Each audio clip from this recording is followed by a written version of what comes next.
Donc, il travaille pour Mission Sistole comme, alors je vais le lire, hein, Social Media et Digital Project Manager chez Mission Sistole, et donc agence de communication cross-média.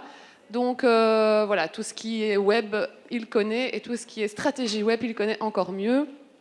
Et ben, il va vous expliquer comment Léon, la marque chez Léon, qu'on connaît tous en tout cas, je pense en Belgique, célèbre moule frites, ont pu ben voilà, avoir une marque, une belle marque sur les réseaux sociaux.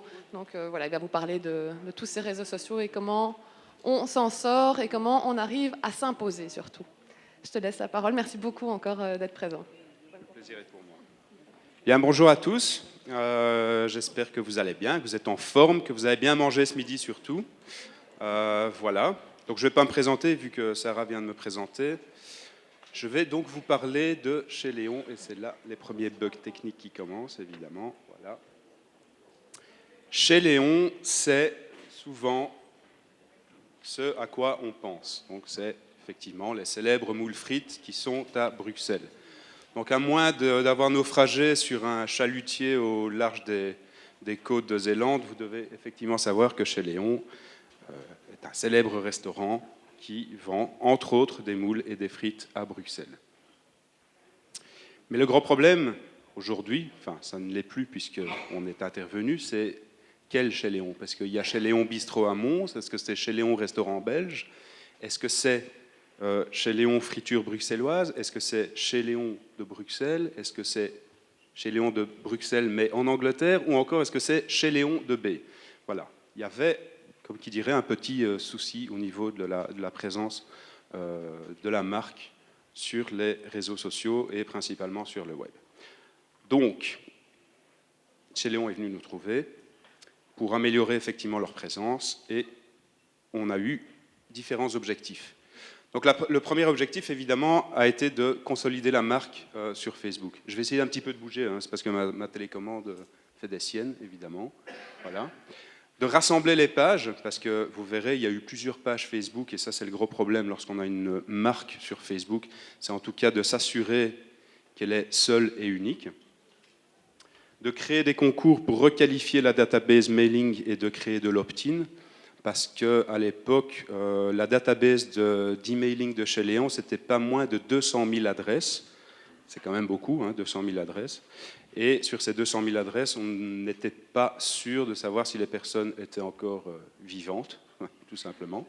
Voilà, par exemple, si elles étaient toujours actives ou si ces adresses e-mail existaient toujours. Moi, je pense entre autres à des adresses e-mail @Pandora, @Caramel, etc. Optimiser les posts sur Facebook aussi, c'était clairement un objectif. Développer la communauté sur Facebook. Enfin, créer une marque forte et homogène.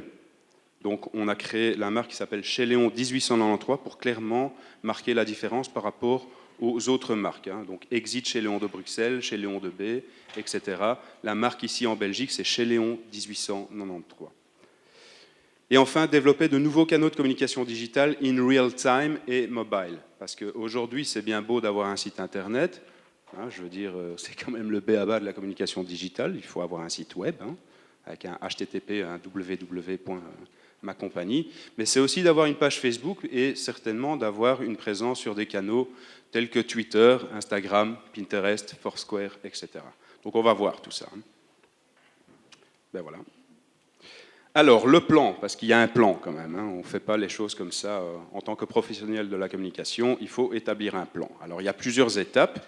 Alors, si vous êtes sage et si vous écoutez bien et si vous ne piquez pas du nez et que vous aurez retenu tout ce que j'ai dit, ce serait déjà pas mal, vous aurez un petit cadeau qui est juste là, à la fin du speech. Donc voilà, donc accrochez-vous, hein. C'est parti. Donc le plan... Voilà, en 1893, la marque Chez Léon a été créée. En 2004, le célèbre réseau Facebook, qui a quand même 11 ans aujourd'hui, a été créé. Et en octobre 2014, on s'est trouvé dans la situation suivante, c'est-à-dire que la marque Chez Léon, tout court, possédait une page fan Facebook avec 8500 likes et une database assez énorme avec 200 000 adresses e-mail. En décembre, on a lancé un concours Facebook. Pour avoir un objectif, c'est de rassembler plus ou moins 10 000 fans. Et on a un objectif qui est certes élevé, hein, on n'a pas peur, on n'a pas froid aux yeux. Nous ne sommes pas des moules, on y va, go. On a 25 000 likes. Voilà, on va essayer d'avoir 25 000 likes. Bon, maintenant, je ne dis pas que ça va vraiment être réalisé, mais voilà, il faut se fixer des objectifs. Le plan suivant, ben c'est voilà, sur base de la database des 200 adresses email, on va les rediriger vers le nouveau site, vers la page Facebook, vers le compte Twitter, vers le compte Instagram, afin de commencer déjà à développer une communauté et surtout de requalifier cette database. Ensuite, une fois qu'on a requalifié cette database, effectivement, on va lancer un concours, du clic sur le site web, etc.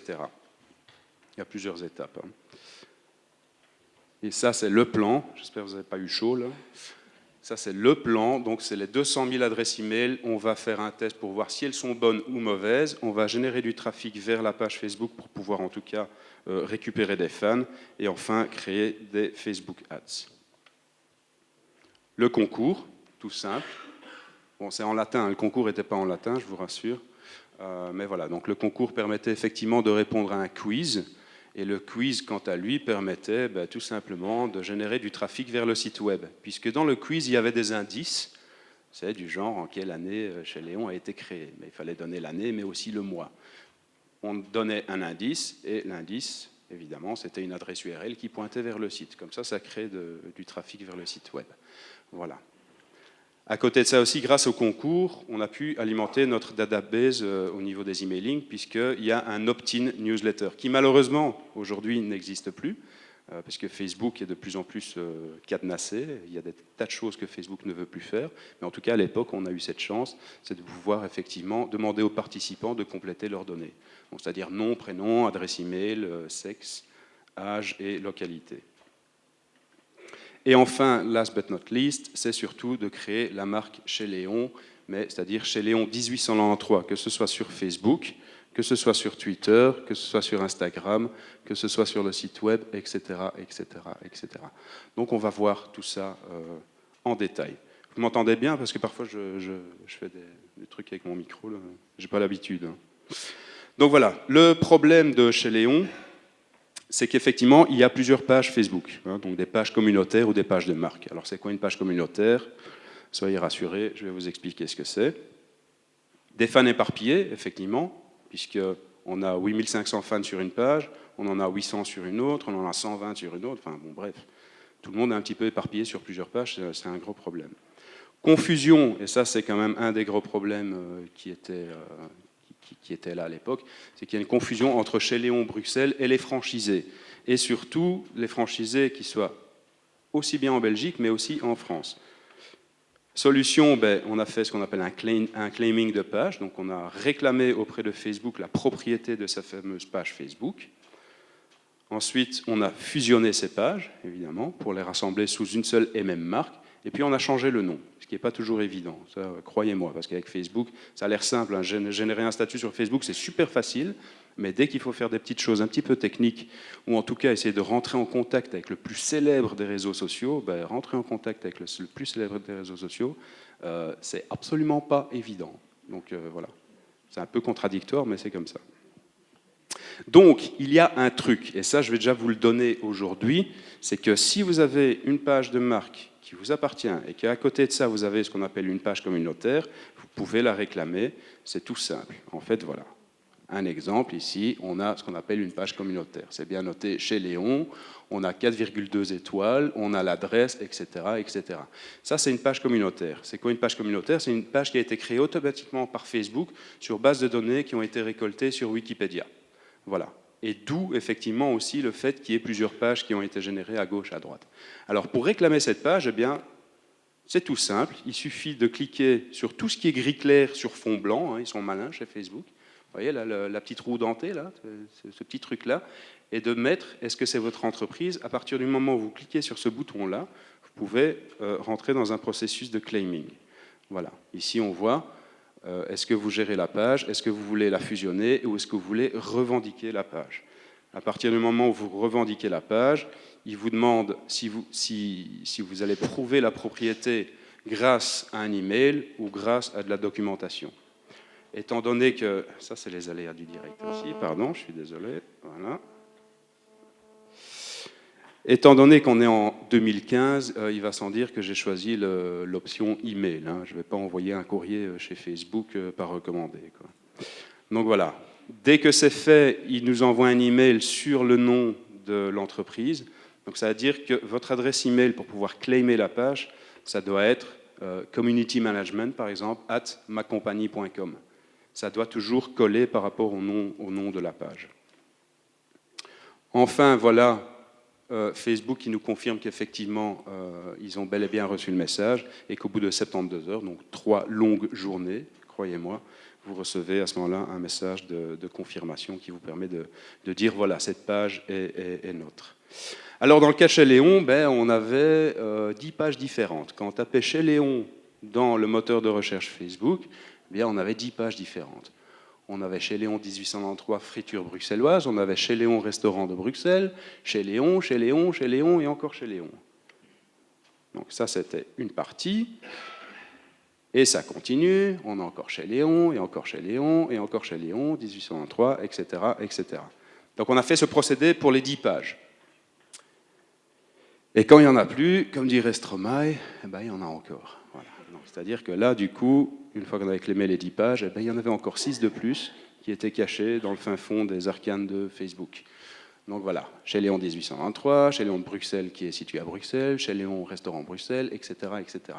Donc c'est un gros boulot, mais à force de persévérance, un beau jour on reçoit ce mail. Celui-là je vais le faire encadrer, je vais le mettre dans mon salon, parce que franchement c'est unique de recevoir un email de Facebook qui dit voilà, effectivement, maintenant votre page est bel et bien à vous, les pages sont effectivement fusionnées et tout va bien. Alors les résultats de tout ça, maintenant on va commencer à parler chiffres, parce que c'est bien beau.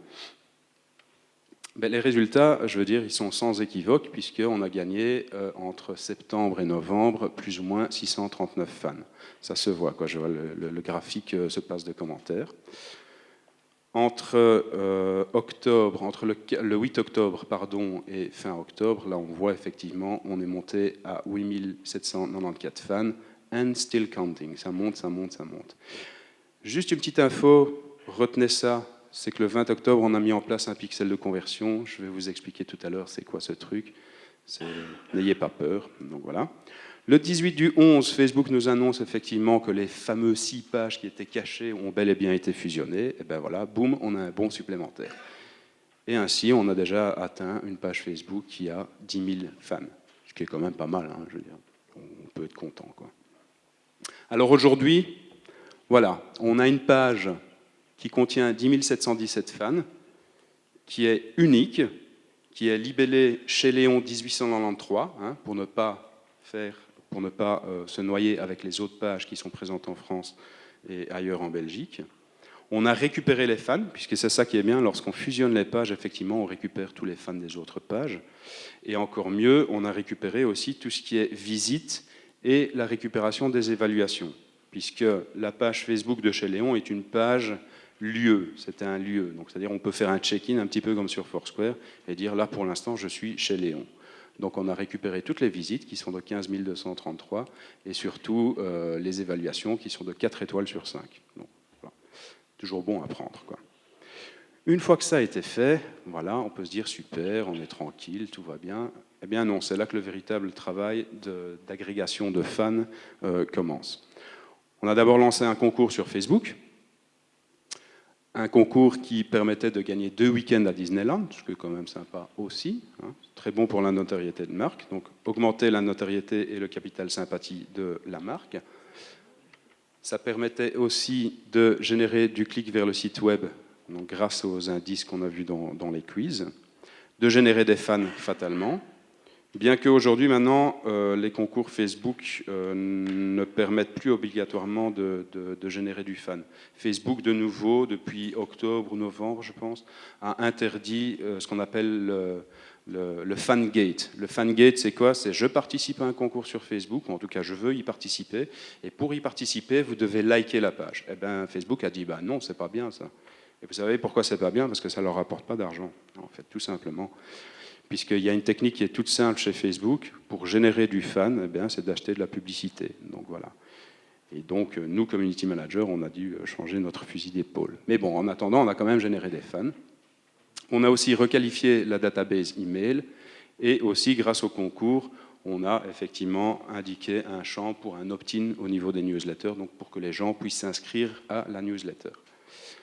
Voilà, les résultats, là aussi, ils sont sans équivoque, puisqu'on a mis en place une pub Facebook pour la promotion du concours, et on voit que notre publicité a touché sur une petite semaine, elle a touché 12 688 personnes. Alors, je n'indique pas ici spécifiquement les prix, parce que c'est quand même des données confidentielles par rapport à chez Léon, mais ce que je peux vous dire, c'est que la publicité Facebook est très, très, très, très, très abordable. Voilà. L'avantage aussi de la pub Facebook, c'est que vous ciblez la bonne personne, au bon moment, au bon endroit, sur le bon device. C'est-à-dire, je peux choisir si je vais toucher des personnes sur PC, sur mobile, sur tablette. Ça peut même aller très très loin, puisqu'on peut même choisir sur quel type de mobile. Donc là, par exemple, vous allez probablement rigoler. Je décide de cibler les iPhones et les appareils Android, mais certainement pas tout ce qui est BlackBerry. Parce que, bon, voilà. Donc voilà, c'est très précis. Enfin, au niveau du ciblage, on a ciblé les bonnes personnes avec tout ce que j'appelle, moi, la bruxellitude. C'est-à-dire, on va cibler qui? On va cibler les personnes qui sont intéressées par les gaufres de Bruxelles, la ville de Bruxelles, les bonnes bières belges, une fois, la Belgique, etc., etc., etc. C'est vraiment capital et c'est important, quoi. Si on aime la bière belge, si on aime Bruxelles, si on aime la Grand Place, il y a de fortes chances que l'on soit amené, en tout cas, à liker la page Facebook de chez Léon. Le jeu concours, voilà, c'est tout simple, avec un lien qui pointait vers le concours, et on voit effectivement qu'on a touché 1251 personnes grâce à cette publicité, quoi. 21 likes, 2 commentaires et un partage. Alors, au niveau du concours, qu'est-ce qu'on a eu? 939 répondants, ce qui est plutôt bien. On a eu 866 bonnes réponses sur le quiz. On a 22 qui ont répondu correctement à la question subsidiaire, parce qu'évidemment, ça vous devez le savoir, en Belgique, c'est hyper légiféré, tout ce qui est concours. Vous devez obligatoirement indiquer une question subsidiaire, parce qu'autrement, vous tombez sous la législation des tombolas et des tirages de jeux de hasard. Si vous faites un concours avec un tirage de jeux de hasard ou de tombola, vous devez remettre 50% du montant à une œuvre caritative. Donc, c'est-à-dire que si vous mettez en jeu 100 € à gagner, vous devrez reverser 50 € à une œuvre caritative, ce qui peut être tout à fait bien, mais voilà. Donc en général, ce qu'on fait, c'est on met une question subsidiaire qui permet de départager les répondants. Et comme ça, on ne tombe pas sous la législation des jeux de hasard. Alors au niveau de la newsletter, c'est plutôt pas mal, puisqu'on a quand même récupéré 300 opt-in pour la newsletter, donc c'est-à-dire 300 personnes qui vont de nouveau recevoir la newsletter. On a gagné 19 likes. Comme je vous l'ai dit, le concours ici, malheureusement, avec le Softgate, ne permet pas de générer énormément de fans, mais on en a gagné 19 quand même. Et enfin, à l'issue du concours, on s'est retrouvé avec 10 273 fans, dont 200 qui étaient issus des fusions. Voilà, ici, c'est juste un visuel pour vous dire que, faisons un peu de publicité aussi pour Social Shaker, en fait. C'est la plateforme qui nous permet de créer le concours en ligne. Donc voilà. Et grâce à ce type de plateforme, on peut effectivement gérer tout le concours directement dans Facebook. Et oui.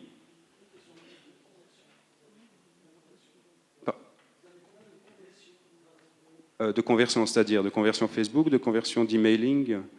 Ah, ça, on va y arriver, justement. Ça, on va y arriver.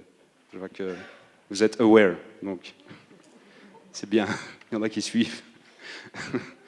Alors, donc on va arriver à la conversion, justement. Parallèlement à ça, on a aussi lancé l'action 50%, qui est une des actions qui est vraiment capitale chez Léon durant l'année. Les objectifs, c'était de continuer les efforts et maintenir le capital sympathique de la marque, fatalement, de créer du trafic vers le restaurant, et non pas vers le site web spécifiquement, mais vraiment d'amener des gens à découvrir chez Léon, de créer du chiffre d'affaires, donc c'est l'une des plus grosses actions de l'année, si pas la plus grosse d'ailleurs, et enfin aussi et surtout de créer à nouveau de l'opt-in pour la newsletter. Alors l'action 50%, voilà, ça se présente sous forme d'emailing tout simplement. Voilà. Chez Léon, on vous offre 50% sur votre addition, et alors il était possible de télécharger le coupon. On a envoyé tout ça via une newsletter, Et les taux d'ouverture et de clics étaient quand même assez élevés, donc sur plus ou moins 60 000 abonnés, et un soft et un hard bounce qui est très faible. Au niveau de la pub Facebook, on a eu 146 likes, 42 commentaires, 148 partages. Donc voilà. Et la publicité continue à courir actuellement. Donc je n'ai pas encore les chiffres qui sont définitifs. J'aurai les chiffres définitifs fin février, 28. Et là, on aura en tout cas les chiffres définitifs en termes d'engagement et en termes de retour sur engagement. Le petit truc, j'en profite aussi pour vous le dire, dans vos visuels sur Facebook, évitez de mettre plus de 20% de texte dans vos visuels, sinon Facebook vous envoie balader. Ils trouvent ça trop promotionnel chez Facebook.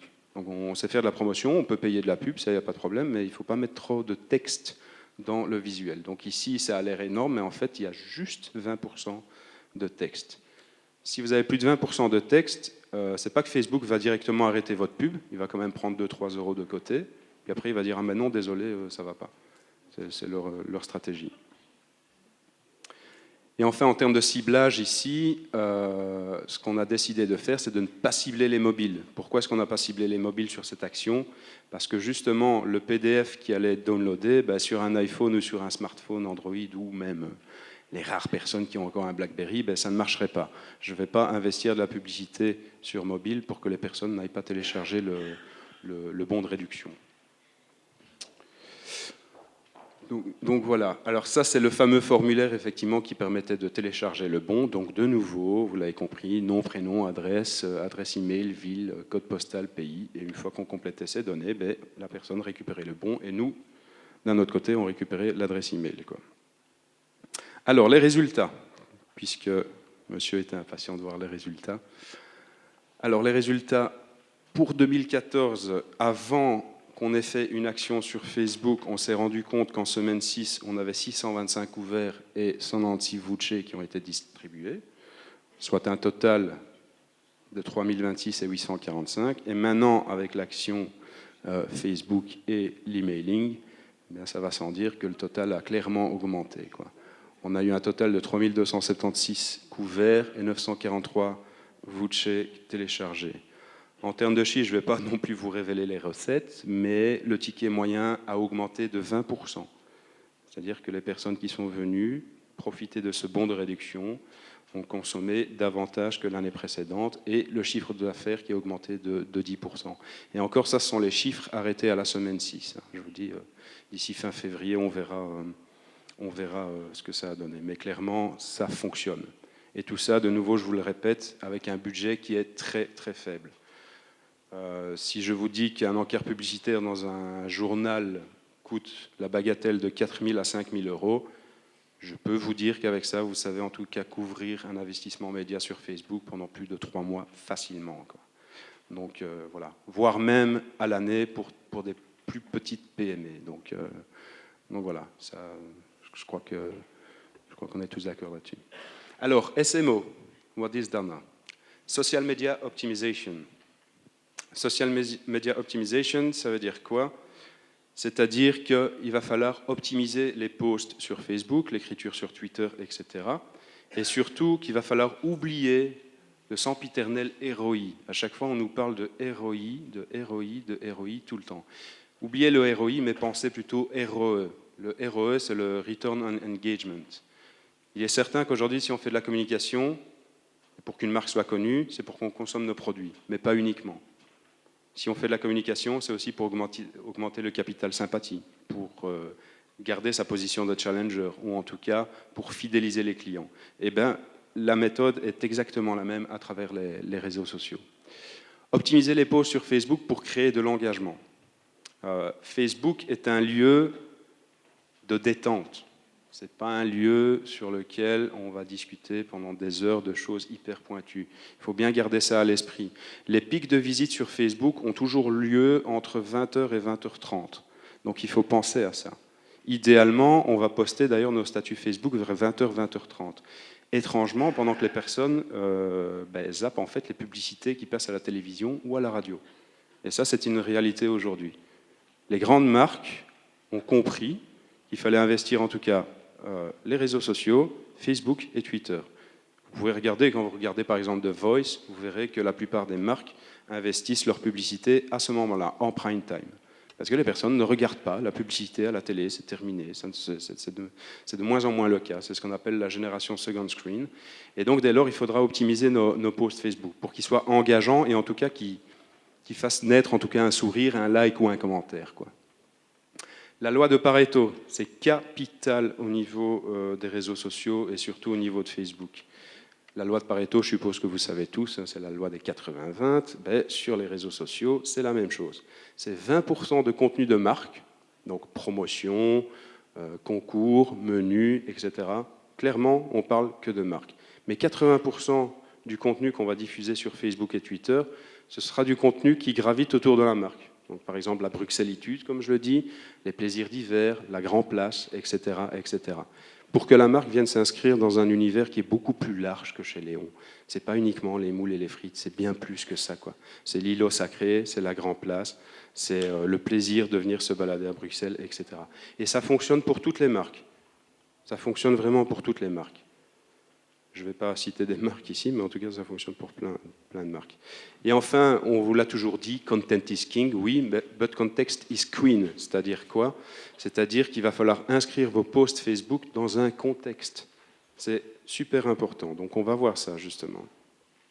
Optimiser les posts sur Facebook pour créer de l'engagement. Alors ici, sur la page Facebook de chez Léon, on a fait le top 5 des meilleurs posts, ceux qui ont créé le plus d'engagement. Et vous verrez que, comme par hasard, ce ne sont pas les posts qui parlent de produits, de promotion et de concours qui fonctionnent le plus, mais bien au contraire, ceux qui correspondent à un univers qui graphite autour de la marque. Alors, histoire de famille, le 3 décembre, on a eu 2900 fans atteints. Le vendredi 19 décembre, on a parlé de la Val sur la Grand Place. Je vais vous montrer les posts. Le 23 décembre, les photos de Bruxelles prises sous la lentille des années 80, ça fonctionne très très fort. Ça vous dirait de ne payer que 50% de votre adhésion restée connectée le 3 janvier. On a atteint 1509 personnes. Le post de Stromae le 14 novembre. Celle-là, il fallait que je la place, hein, Camilla. Et enfin, ne ratez pas le spectacle Son et Lumière sur la Grand Place de Bruxelles. En fait, sur ces 5 posts-là, franchement, il y a un seul post qui est promotionnel, quoi. C'est le post de promotion de 50%. Tous les autres ont généré beaucoup plus de likes au niveau de Facebook. Bien voilà, ça c'est une façon justement de pouvoir exploiter la page Facebook de chez Léon. Puisque chez Léon, maintenant vous avez compris, existe depuis 1893, c'est une marque qui a plus de 120 ans, c'est une histoire de famille. Et bien voilà, la relève est assurée grâce au petit bonhomme là. C'est le fils de monsieur et qui lui-même a un enfant. Donc voilà, c'est le post qui permet justement de montrer, de faire du storytelling, de montrer à travers Facebook, la relève est assurée, c'est une question de tradition, c'est une maison qui est gérée de père en fils depuis pas mal de générations. Et c'est le post Facebook qui a fonctionné le plus. Le deuxième post, évidemment, c'est la Val sur la Grand Place. Donc voilà, on partage du contenu sur la page de chez Léon, on partage des liens qu'on a trouvés sur des articles. Par exemple sur bruxelleslife.be, tout simplement. Il ne faut pas tout le temps parler de soi, ça ne marche plus aujourd'hui. C'est fini, ça. Génial, découvrez ces photos de Bruxelles dans les années 80. C'était au temps où Bruxelles bruxelait. Nostalgie au rendez-vous. Voilà, c'est un slide set qu'on a trouvé sur Flickr, avec toutes les photos qui ont été prises à Bruxelles dans les années 80. Ça donne un air nostalgique, et ça fonctionne très très fort, en tout cas pour la marque chez Léon. Ça vous dirait de ne payer que 50% de votre addition, restez connecté. Là, vous remarquerez que c'est un contenu typiquement promotionnel de la marque. Il n'y a pas de lien, il n'y a pas de photo, il n'y a rien. Et pourtant, ça a très très bien fonctionné aussi. 56 likes, 5 commentaires et 2 partages. Et enfin, l'avant-dernier, le lendemain du concert de Stromae, eh bien voilà, quand je dis context is queen, eh bien voilà. Stromae, évidemment, a chanté cette fameuse chanson Polo aime les frites, aime les moules sans frites et sans maillot. Ben, fatalement, il était clair qu'on allait rebondir là-dessus, quoi, hein. On fait du top topical, quoi. Donc voilà. Stromae nous l'a encore rappelé hier soir lors de son concert au Palais 12. Voilà, les frites sont belges et doivent être nommées Belgian fries. Parce que c'est vrai, il y a plein de gens qui disent French fries. C'est énervant au possible. C'est Belgian fries. OK? Bon. Donc, alors dégustez-les avec nos délicieuses moules, même si Polo, lui, préfère les manger sans frites et sans maillot. Bon week-end à tous. Ça prête à sourire, voilà, ça fonctionne, ça détend, c'est gentil, on amène la marque gentiment. Et enfin, last but not least, voilà, le fameux post pour le spectacle Son et Lumière sur la Grand Place. Donc tout ça, effectivement, pour insister sur le fait que Chez Léon est une maison bruxelloise. Au niveau des résultats, on voit que tout ce qui est lien fonctionne le plus. Les statuts fonctionnent pas mal aussi, mais viennent en seconde position, et les photos viennent en dernier lieu. Donc de nouveau, ça veut dire que si vous tapez que des photos de votre marque sur Facebook, ça ne marchera pas. Générer des statuts et générer des liens. Vers quoi? Vers votre site, mais aussi vers des sites qui sont parallèles et qui tournent autour de votre business, quoi. Voilà pour Facebook. Donc, les meilleurs types de contenus, effectivement, on a vu, c'est activités autour de Bruxelles, donc la valse sur la Grand Place, top topical, spectacle, son et lumière, développer la Bruxellitude, Stromae, et enfin la nostalgie, Bruxelles vue sous la lentille des années 80. Alors Facebook, c'est une chose, mais il y a d'autres canaux qui sont beaucoup plus real-time marketing, qui sont beaucoup plus impactants aussi, qui sont peut-être moins connus aujourd'hui. Et c'est vrai qu'il y a pas mal de marques aujourd'hui qui sont encore frileuses à l'utiliser. J'ai cité, c'est Twitter. Qui utilise Twitter ici dans l'assistance? Il y a une histoire de... Ah voilà, c'est bien, c'est bien. Les autres, ce soir, on y va. On se lancera. D'ailleurs, je remercie tous ceux qui ont tweeté, mais j'ai un problème de Wi-Fi. Voilà. C'est fou quand même. Donc voilà, Twitter. Twitter, c'est du real-time marketing. Ça permet d'assurer la présence de la marque sur ce canal qui est très mobile et surtout d'éviter de se faire squatter sa marque. Parce que si vous ne créez pas un canal directement sur Twitter, demain, quelqu'un va reprendre votre marque et va raconter n'importe quoi sur le canal Twitter. De faire une veille locale, on va voir comment c'est possible de faire une veille géolocalisée, de suivre l'activité de façon géolocalisée, d'interpeller des clients faisant un check-in sur place. C'est vraiment du real-time marketing. Voilà. Ici, avec l'outil TweetDeck, c'est un outil en plus, c'est gratuit, alors allons-y.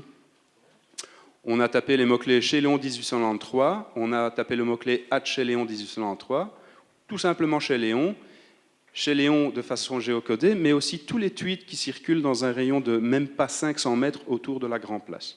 Donc, comme ça, on fait une veille géolocalisée, en temps réel. Et ça nous permet quoi? Ça nous permet tout simplement de faire ceci. Nous avons Nazo aussi, vous lisez son nom.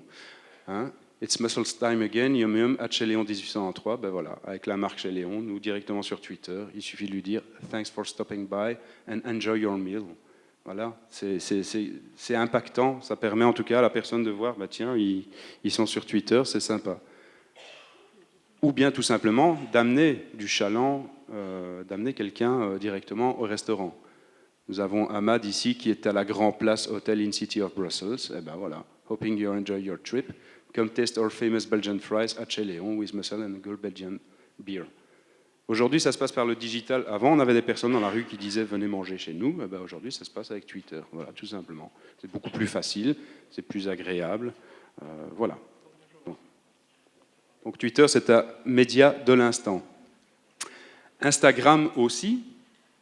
Instagram, c'est vraiment dans une logique de picture marketing qui montre la vie de Chez Léon et Bruxelles vue de Chez Léon, de montrer des images uniques disponibles que sur Instagram et de reposter les images d'autres Instagrammeurs. Alors, un exemple ici, voilà, on vient de commencer, donc on n'a que quelques photos pour l'instant, mais on vient de commencer et ça commence à fonctionner.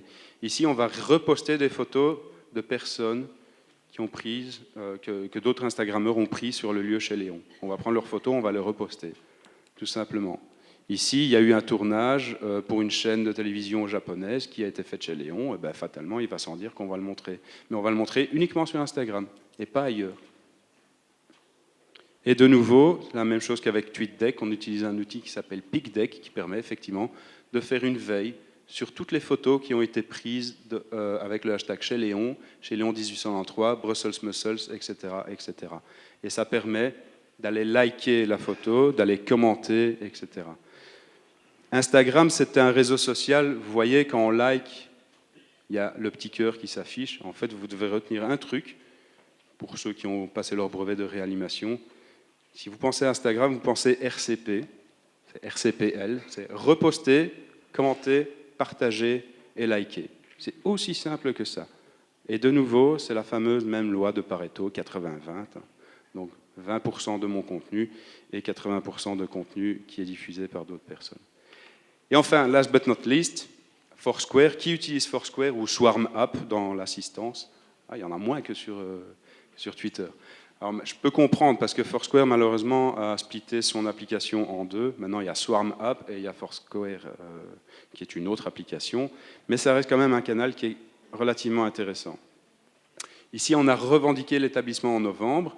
On a mis en avant certaines photos et on a nettoyé des photos qui n'ont rien à voir avec chez Léon. Parce qu'on se rendait compte qu'il y avait des personnes qui prenaient des photos de pralines et ils disaient qu'ils avaient acheté ça chez Léon. Alors que, bon, voilà, c'est pas tout à fait le cas, hein. Donc voilà, on a nettoyé ces photos, on a claimé la page. Si je peux vous parler chiffres, ça coûte 20 $. Hein. Bon, de claimer une page Foursquare, ça coûte que 20 $. Quoi. Donc, autant le faire.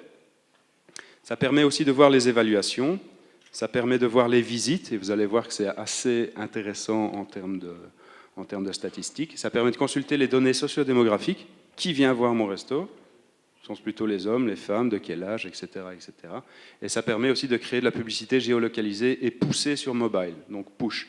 Et ça, c'est intéressant, évidemment, pour nous, les Belges, mais aussi et surtout pour les touristes qui sont autour de la Grand Place et qui cherchent un restaurant, puisque Foursquare va pousser de la publicité dans un rayon de 500 mètres autour de la Grand Place. Étant donné que vous êtes dans ce rayon-là, est-ce que ça vous intéresse de venir boire chez Léon? Donc voilà, ici on a claimé la page, on a fait une belle page avec le relais de tous nos réseaux sociaux, Twitter, Instagram, Facebook, etc.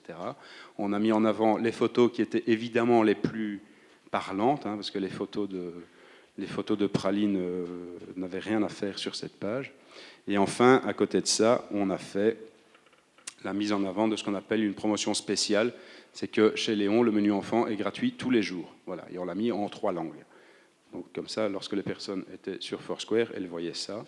Et ça permet, en tout cas, ça permet à la personne de se dire, ok, je vais aller chez Léon. J'hésitais, mais là maintenant, je suis sûr, quoi. Voilà, en termes d'analytique, bon, je ne vais pas tout développer, mais il est possible effectivement de voir le nombre de personnes qui ont checké à travers le temps, etc.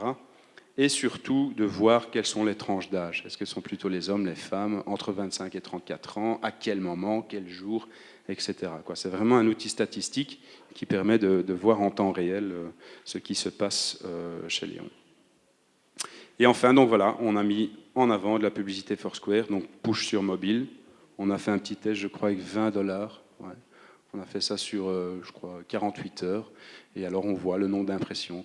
905 impressions, c'est-à-dire que la publicité est apparue 905 fois sur les téléphones mobiles des personnes. Et les actions, c'est les personnes qui ont effectivement cliqué sur la promotion et qui se sont rendues dans le restaurant chez Léon. Alors, vous allez me dire, oui, c'est pas énorme, certes, mais c'est toujours ça de prix, quoi. Voilà les résultats. Alors, en conclusion, pour terminer mon laïus, en espérant que vous êtes toujours debout, la marque chez Léon a atteint enfin une bonne notoriété sur Facebook, sur Twitter, sur Instagram et aussi sur Foursquare. Facebook tire ses statistiques vers le haut et reste le canal de prédilection, fatalement. Pourquoi? Parce qu'en Belgique, Facebook, c'est quasiment 6 millions d'utilisateurs. Hein, c'est-à-dire, je ne vais pas demander qui est sur Facebook, parce que là, j'imagine tout le monde va lever la main. Le storytelling et le contenu propre à la marque est à maintenir et développer sur d'autres canaux. Instagram, Twitter, Foursquare, et demain aussi, pourquoi pas, sur Pinterest, YouTube, Vine, etc., etc. Les réseaux principalement imagés, Instagram, Pinterest, sont des canaux à développer, clairement. La likability de la marque est très forte sur Facebook et à développer sur Instagram et Pinterest. Fidéliser et consolider les fans acquis sur la période permettra à la marque d'exister et de subsister sur les réseaux sociaux. C'est vraiment capital. Une fois qu'on a travaillé sur quelque chose, il faut maintenir l'effort. C'est peut-être ça l'un des challenges les plus compliqués sur les réseaux sociaux. Twitter restera un canal de conversion, donc amener les followers vers les autres canaux, vers Facebook, vers Instagram, vers Pinterest et compagnie, mais aussi d'amener les clients vers les restaurants. Et enfin, lancer des campagnes de promo et de géolocalisation sur Foursquare peut conduire du trafic réel dans le restaurant et principalement les touristes. Voilà, this is it. J'espère que c'est plus ou moins clair pour vous. Si vous avez des questions, je suis à votre disposition.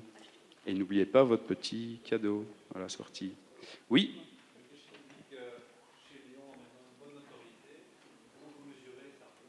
Alors on mesure ça avec différents outils tels que Mentions par exemple, tels que Klout. Ici je ne l'ai pas abordé parce que c'est vrai que vu l'heure. L'empreinte numérique d'une marque se calcule entre autres via un réseau qui s'appelle Klout. Alors je sais que c'est très... Il y a beaucoup de gens qui vont dire oui mais non, c'est pas bon, c'est pas juste, c'est pas vrai. Mais ça donne en tout cas une indication. Au plus le score Klout monte, au plus l'empreinte numérique de la marque monte. À côté de ça, évidemment, on va aussi utiliser Engageur. C'est-à-dire que si je tape certains mots-clés comme moule, frites, grand place, etc., je vais voir les mots-clés qui sont associés.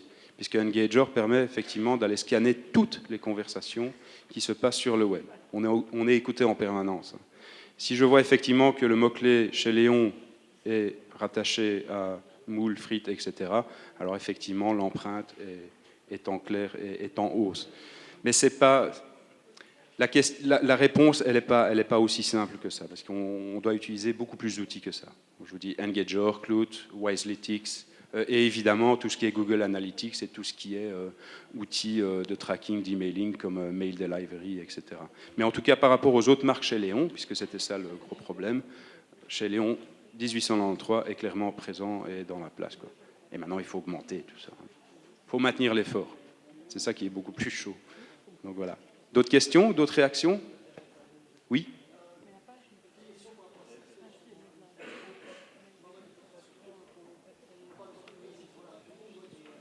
Oui?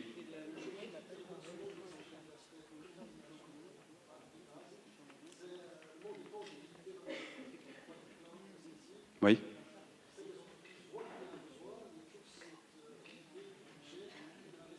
Oui?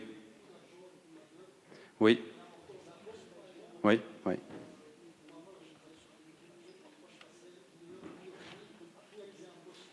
Oui, ça...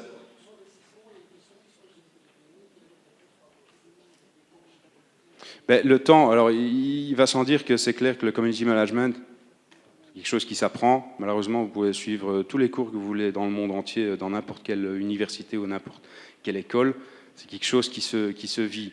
Alors aujourd'hui, vous mettez 1h30, demain vous prendrez 1 heure, après-demain, en 10 minutes, vous trouverez le truc. Voilà. Mais le retour sur investissement, c'est surtout le fait d'être présent, le fait d'être visible. Je veux dire, 95% des personnes en Belgique et des internautes vont sur Google et la première destination, c'est Facebook. Et si votre marque n'est pas présente sur Facebook, ben, j'ai envie de dire que vous êtes malheureusement mort. Alors le retour sur investissement, c'est toujours cette fameuse question. Avec mon post Facebook, combien de couverts j'ai vendu en plus? Là n'est pas la question. Si on fait de la communication, je l'ai dit, c'est vraiment pour exister, pour maintenir sa marque, pour garder une position de challenger, pour montrer qu'on existe toujours, et surtout pour gagner le capital sympathie de la marque. Et a fortiori sur Facebook, qui est un réseau social human to human, on en parle de plus en plus de ça sur Facebook, vous devez être présent, quoi. Maintenant, il y a une chose qu'il faut se dire, le gros problème c'est que les entreprises aujourd'hui se disent, peut-être même à partir de demain, bon, vous savez quoi, on va se lancer sur Facebook et on va créer 5 posts par semaine. Et le gros problème c'est qu'on va commencer par faire 5 posts, puis la semaine d'après on va en faire 3, puis après on va en faire 2, puis après on va en faire 1, puis après on va en faire 0. Non, il ne faut pas faire comme ça, il faut se dire quelles sont les ressources dont j'ai besoin, où est-ce que je veux aller, quelle est la finalité et sur quoi je vais communiquer. Et une fois qu'on a déterminé tout ça, à ce moment-là, on peut décider d'aller ou pas sur Facebook. Voilà. En fait, c'est la même chose que la gestion d'un site web. C'est exactement la même chose. Mais le budget, je dirais, mais vous avez raison, le budget, effectivement, un community manager, voilà.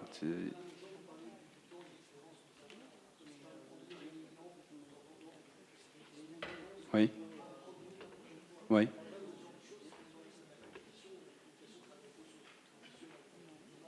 Bien sûr.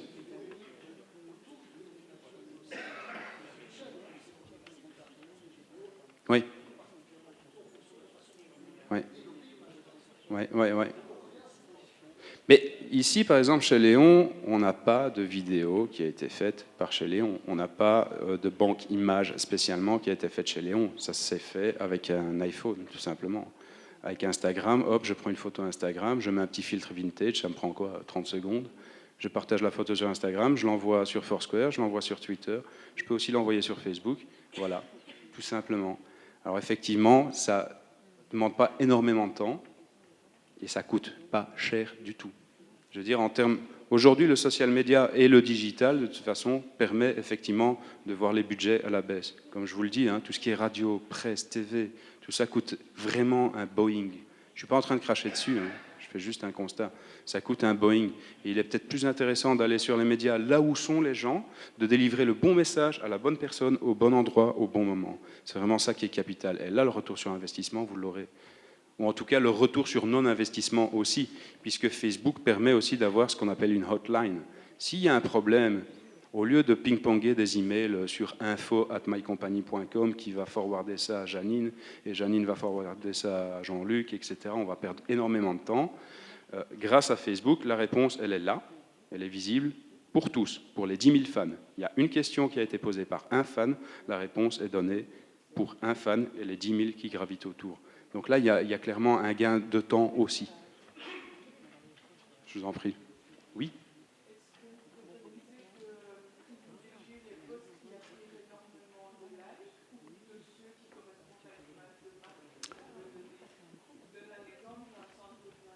Oui.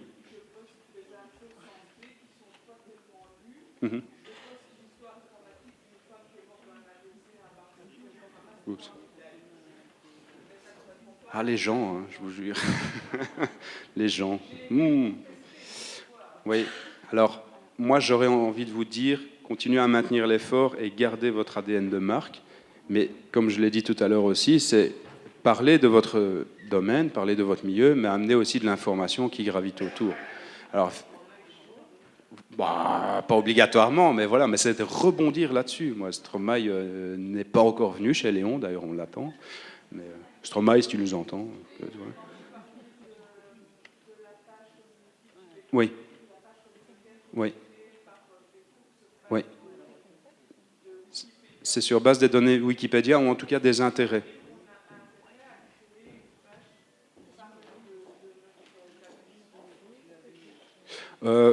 Ça, c'est un peu plus complexe parce que créer une page sur Wikipédia, ça va passer par des tas de filtres. Il y a pas mal de gens qui vont vérifier vos données, etc.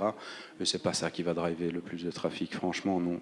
Non. Par contre, Facebook s'inspire de Wikipédia pour dire, ben voilà, chez Léon, fatalement, vu que la boîte existe depuis 1893, ça fait 120 ans d'existence, il y a de quoi alimenter Wikipédia.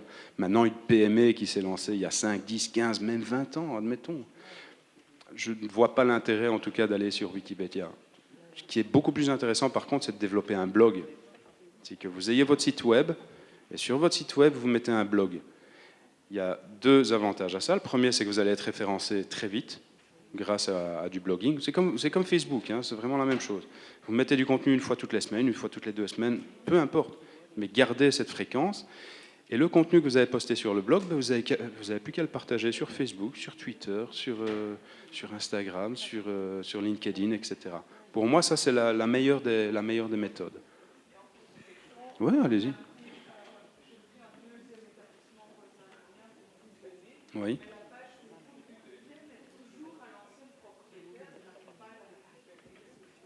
Ah, ça c'est compliqué. Il faut contacter Mark Zuckerberg. Non, plus simplement, il y a moyen via des formulaires qu'il faut trouver. C'est ça qui est assez difficile dans Facebook, c'est de trouver les formulaires qui permettent de rentrer en contact avec Facebook et de leur dire voilà, cette page m'appartient. Malheureusement, l'administrateur de cette page est parti, mais je peux vous montrer je peux vous montrer patte blanche en tout cas et dire que c'est notre marque. Voilà. C'est ce qu'on a fait, entre autres, avec chez Léon. Puisque pour changer le nom, on ne pouvait plus le changer. Sauf si on prouvait qu'effectivement l'établissement nous appartenait. Et donc, c'est-à-dire qu'il faut envoyer des actes de constitution, etc., des documents. Ouais, non, ça va très loin. Mais en même temps, c'est logique. Vous imaginez si vous créez n'importe quelle page au nom de n'importe quelle boîte, au nom de Coca-Cola, par exemple, et que vous commencez à mettre n'importe quoi.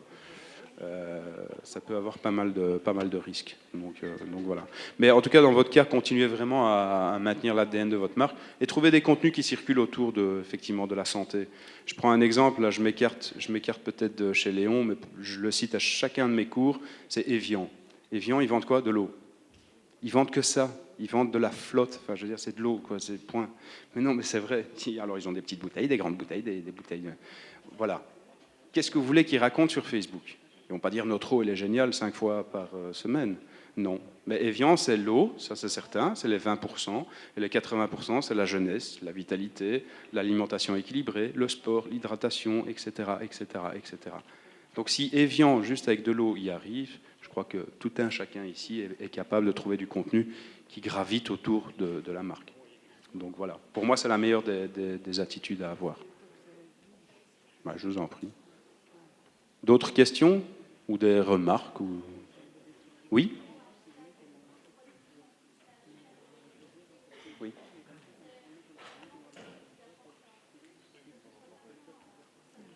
Alors, le fameux hashtag, le hashtag.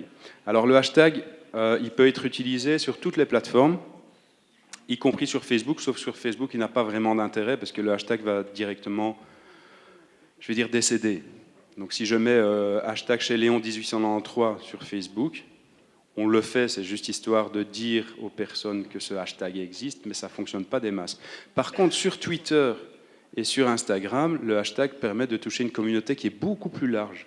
Donc ici, on a vu sur Instagram, on a 23 followers actuellement. Mais si j'utilise le hashtag Brussels, Mussels, Belgian Fries, Beer, etc., eh bien, je vais toucher une communauté qui est beaucoup plus large que mes 23 followers, et ça va générer du coup du like, du clic, et probablement des gens qui vont s'abonner à notre hashtag. Voilà. Ici, l'exemple, c'est le hashtag Objectif.com. Voilà, moi, je sais voir, enfin non, j'ai pas de Wi-Fi, mais je sais voir toutes les personnes qui sont présentes aujourd'hui au salon Objectif.com, tout ce qu'elles racontent, peut-être même les critiques à l'égard de ma conférence, mais voilà. Mais je le vois. Le hashtag permet vraiment de toucher de décupler votre audience, en fait, tout simplement. Mais il doit être bien choisi.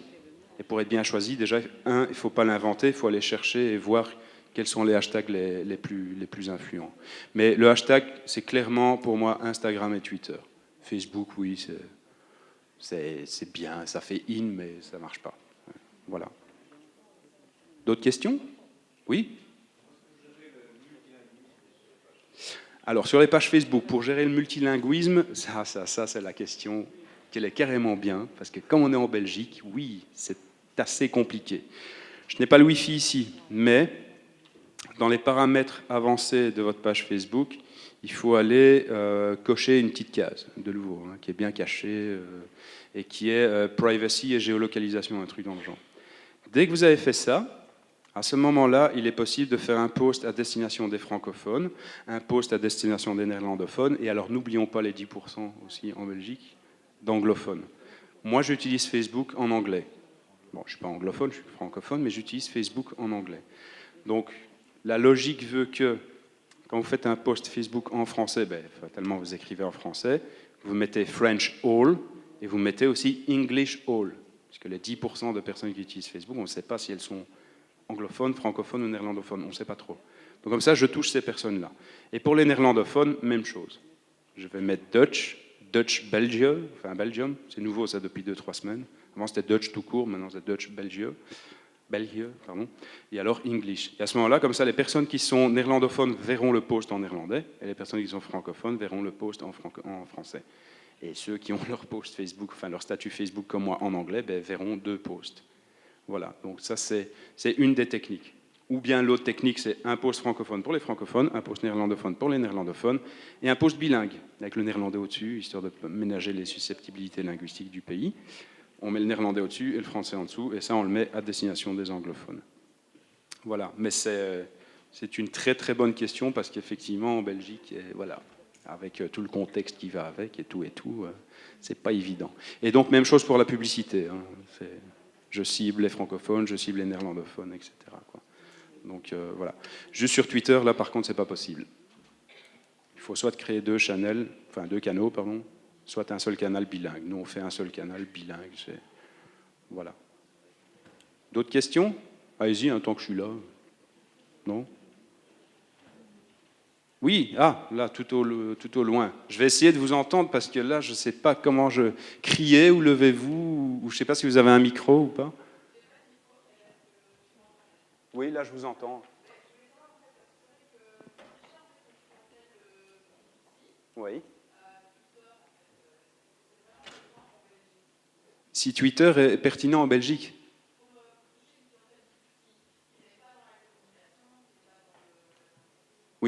Oui, clairement. clairement, clairement. D'après les derniers chiffres que j'avais vus, c'était au salon Digital Marketing First en octobre à Bruxelles. Il y a plus d'1 million de personnes qui sont présentes sur Twitter en Belgique. Alors c'est clair que ce sont des leaders d'opinion, des early adopters, des plus jeunes, etc. Mais clairement en B2C ça fonctionne, puisque je crois que c'est 3 personnes sur 5 en tout cas viennent sur Twitter pour s'intéresser aux marques en Belgique. Donc clairement dans le secteur B2C ça fonctionne très très bien. Et même dans le B2B. Mais c'est certain que c'est une cible qui est hyper ciblée, hein, hyper technologique, mais ça fonctionne. Et d'ailleurs, il y a beaucoup de marques qui l'utilisent. Hein. Je veux dire, l'Empiris l'utilise, chez Léon, hein, on l'a vu. Nutella, qu'est-ce qu'on a encore? On a même des banques, AXA et compagnie. On a même vu dernièrement Sanofi, qui avait fait un post sponsorisé sur Twitter pour télécharger leur cahier des résultats. Sauf qu'ils sont un petit peu plantés parce que moi, je n'étais pas dans la cible, quoi. Mais voilà, Twitter fonctionne. Il y a moyen de faire des belles choses sur Twitter, surtout en B2C, quoi. Un exemple, c'était, je crois que c'était KitKat l'année passée, lorsque Apple a sorti l'iPhone 6, vous savez, le fameux iPhone qui se plie. Enfin oui, tout le monde est au courant que cet iPhone se plie, et on a appelé ça le Bendgate.